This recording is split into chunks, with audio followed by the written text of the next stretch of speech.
నమస్కారం స్నేహితులారా. వెదురుపట్టు పక్షుల సంరక్షణ కేంద్రము ఆంధ్రప్రదేశ్లోని సూళ్లూరుపేట జిల్లాలో ఉన్న ఒక అందమైన ప్రదేశము. ఇది ప్రతి సంవత్సరము వేల సంఖ్యలో వలస పక్షులకు ఆశ్రయం కల్పిస్తుంది. ఇది ప్రధానంగా పెలికాన్లు మరియు పెయింటెడ్ స్టార్క్స్ వంటి పక్షుల సంతానోత్పత్తికి ప్రసిద్ధి చెందింది.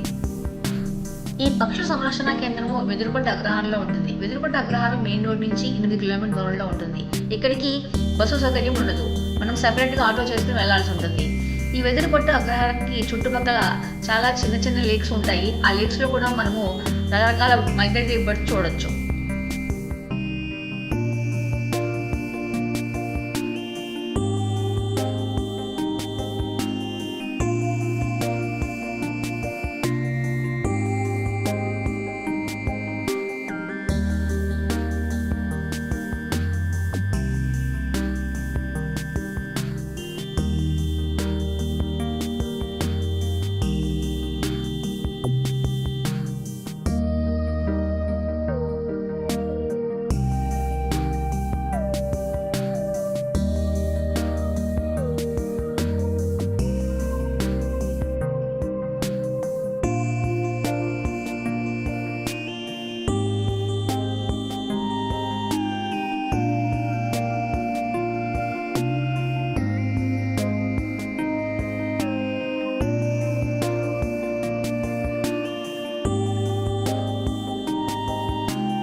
మా వీడియోస్ కనుక మీకు నచ్చినట్టయితే please do like, share, subscribe to our channel Tripura.